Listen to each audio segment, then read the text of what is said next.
Tapi buktinya banyak guru yang anaknya goblok. Berarti guru nggak bisa apa-apa. Kalau memang manusia itu mampu, dokter itu seharusnya badannya paling sehat. Wong dokter pekerjaannya menyehatkan orang lain. Tapi faktanya banyak dokter yang badannya sakit. Saya punya teman dokter spesialis THT, telinga hidung tenggorokan, orangnya malah budek. Tidak mampu.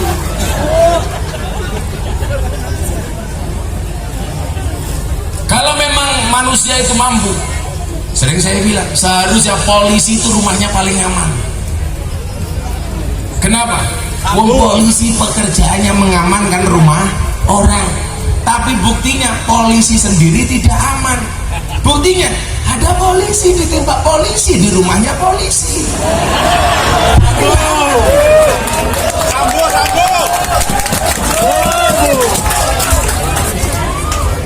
Tapi ingat ya, tidak semua polisi kelakuannya bosok kayak Sambo ya.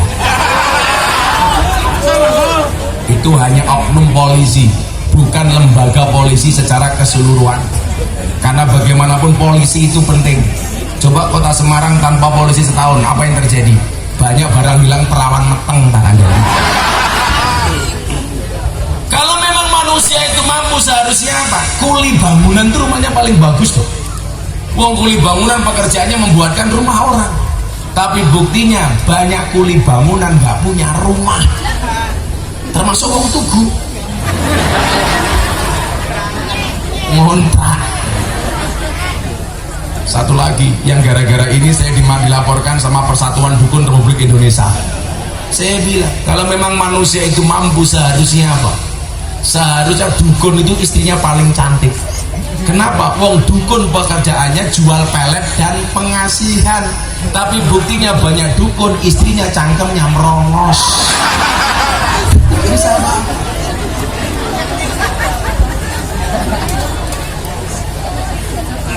Makanya alhamdulillah saya dimampukan untuk sowan malam Lailatul Ijtimai. Alhamdulillah. Kenapa? Karena saya meyakini ada keberkahan. Di banyak orang Wahabi tidak meyakini apa itu berkah. Ketika dikatakan al-barokah itu apa? Ziyadatul khair, ziyadatul mahabbah, ziyadatul hasanah, mereka nggak percaya. Nah, jenengan niki iso belajar tabarukan itu nopo? Ya dari malam Lailatul Ijtimai niki, Pak. Saya kasih contoh nggih, kok kula tak matur. Saya di saat saya betul-betul miskin, Habib Lutfi itu sudah manggil saya juragan, Pak. Padahal mbah saya itu sebenarnya kaya 7 turunan. Persoalannya saya keturunan nomor 8. Sami bro, sami. Ragumanan ya. Kere kuadrat. Maka kemarin saya tanya di hadapan para tamu, ada tentara, ada polisi di kamarnya Abah Lutfi, Bah. Dijawab, Bah. Kula menurut berso, apa li? Kok Abah itu dulu manggil saya juragan, kenapa, Bah? Loh, aku lah yang ndongake awakmu tuh.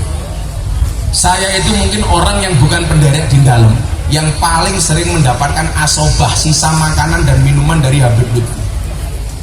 Karena kebetulan Mamah Salma, istrinya beliau, itu satu nasab dengan saya. Sehingga setiap kali beliau dahar, mesti saya disisani. Setiap kali beliau minum, mesti saya disisani.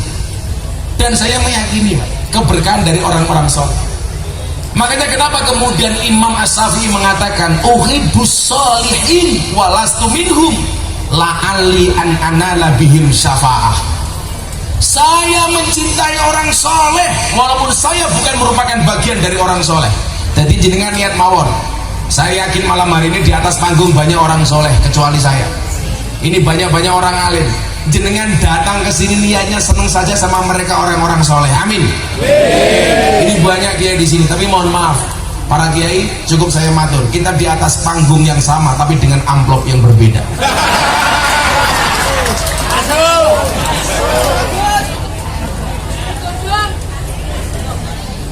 Ingat, strategi bisa di copy, rezeki nggak bisa di paste. Bagi Gus. Bagi Gus bangun. Aku urung diwenehi, Pak. Bosok kan. Temenan ya. Ini kadang-kadang. Kalau Pak Sekda nggak paham berarti Pak Sekda tua. Ini bahasa anak muda Pak Sekda.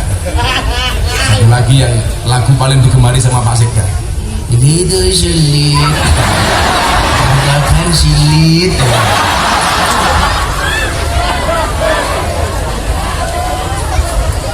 Saya mencintai orang soleh kata Imam Syafi'i, walaupun saya bukan merupakan bagian dari orang soleh.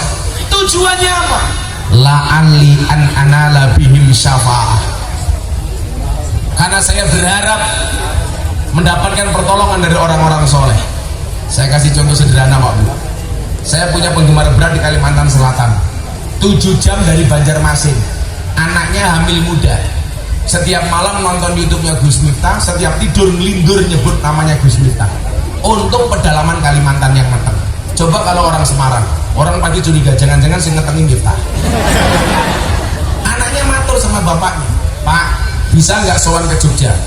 Ngapain di Mbok minta doa video dari Gus Miftah atas kehamilan saya. Bapaknya punya uang 300.000 berangkat ke Jogja. Sampai Banjarmasin uangnya habis. Mau nyebrang ke Semarang nggak punya duit. Delala Pak, kan Anda tahu. Sebelum Ramadan kemarin saya mendapatkan penghargaan dari Leprit, Lembaga Prestasi Indonesia dan Dunia dalam 3 kategori. Salah satunya apa? Selebritis yang paling banyak wajahnya dilukis di bokong truk. Ada 350 truk gambarnya, bokongnya gambar Gus Miftah. Yang paling menyedihkan satu, mobil tangki sedot WC. Ada gambarnya Gus Miftah. Dan kata-katanya belas gak asik. Pengajian saya sekian tahun yang lalu, silitmu adalah rezekiku. Yang mau saya ceritakan bukan itu. Begitu dia nunggu di pelabuhan, dia bingung mau nyebrang gak punya duit. Ada truk Pak datang, pokoknya ada gambarnya Gus Miftah. Bapaknya ini mendatangi sopir truk, Pak Anda mau kemana? Saya dari Banjarmasin mau pulang ke Magelang. Kenapa trukmu digambari Gus Miftah? Saya jamaahnya Gus Miftah. Gantian sopir truk bertanya, Bapak mau kemana kok kelihatan bingung? Saya pengen ke Jogja, pengen sowan Gus Miftah, tapi saya nggak punya uang. Ya sudah Pak, kita sama-sama jamaahnya Gus Miftah. Yuk Bapak saya antar, saya mau pulang ke Magelang, saya antar ke pondoknya Gus Miftah. Coba, bokong truk saja memberikan syafaat. Apalagi kalau kamu cinta dengan orang soleh, apalagi cinta dengan Kanjeng Nabi. Itu belum seberapa Gen. Saya ngaji di Belanda. Insya Allah saya besok tanggal 30 saya berangkat umroh, tanggal 5 saya berangkat ke Eropa sampai tanggal 20. Nah 2018 pas pengajian saya viral di klub malam, saya dapat undangan dari Belanda. Orang Belanda nggak percaya apakah pengajian di klub malam dan di lokalisasi itu ada manfaatnya. Akhirnya wartawan Belanda ikut ke Jogja, ikut pengajian saya di lokalisasi Sarkem. Begitu masuk lokalisasi, lihat orang pengajian, dia heran. Setelah itu kemudian dia bertanya, coba saya dikasih testimoni Mbak PSK, apa manfaat pengajian sama Gus Miftah? Ada PSK angkat tangan Mbak. Saya mau cerita. Kenapa Mbak? Saya kemarin terima tamu sebelum adzan subuh. Transaksi deal sama tamu, saya masuk kamar. Di dalam kamar saya mau mulai melayani tamu saya. Terdengar adzan subuh. Allahu Akbar, Allahu Akbar. Saya bilang sama tamu saya, Om, pending dulu ya Om. Tamunya tanya, emangnya kenapa? Itu adzan subuh Om, gak enak. Urusannya apa? Saya jamaahnya Gus Miftah. Akhirnya tamunya berhenti. Selesai adzan, tamunya bilang, Mbak, kamu saya bayar penuh, tapi gak usah dilanjutkan. Lah kenapa Om? Aku yo jamaahnya Gus Miftah.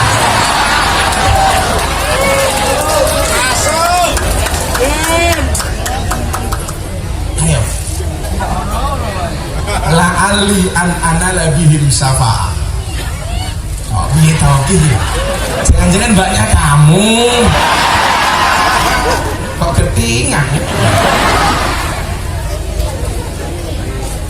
Nah, keberkahan itu nyata. Tadi saya sampaikan cerita dari Habib Lutfi seperti itu. Kenapa? La'ali an-ana labihim syafa'an. Nah, Lailatul Ijtimah didesain untuk itu. Tidak hanya kita belajar ngaji, tapi juga belajar keberkahan. Coba kita lihat lebih jauh lagi. Bagaimana kemudian keberkahan yang diyakini oleh orang NU itu nyata. Imam Malik punya murid namanya Imam Syafi'i. Imam Syafi'i begitu memuliakan Imam Malik, Imam Malik begitu mencintai muridnya Imam Syafi'i. Makanya Anda jangan kaget kalau banyak kesamaan antara Imam Malik dengan Imam Syafi'i. Contoh dalam masalah kunut, Imam Hambali, Imam Hanafi sholat subuh tidak menggunakan kunut, tapi Imam Malik, Imam Syafi'i sama-sama menggunakan kunut. Satu ketika Imam Malik bermimpi ketemu dengan baginda Rasulullah Muhammad Sallallahu Alaihi Wasallam. Wallah, kalau Anda mimpi ketemu kanjeng Nabi, itulah kanjeng Nabi. Karena beliau tidak bisa ditasabuh oleh setan iblis laknatullah alaih. Tapi kalau Anda mimpi ketemu saya, bisa jadi itu Anjasmara.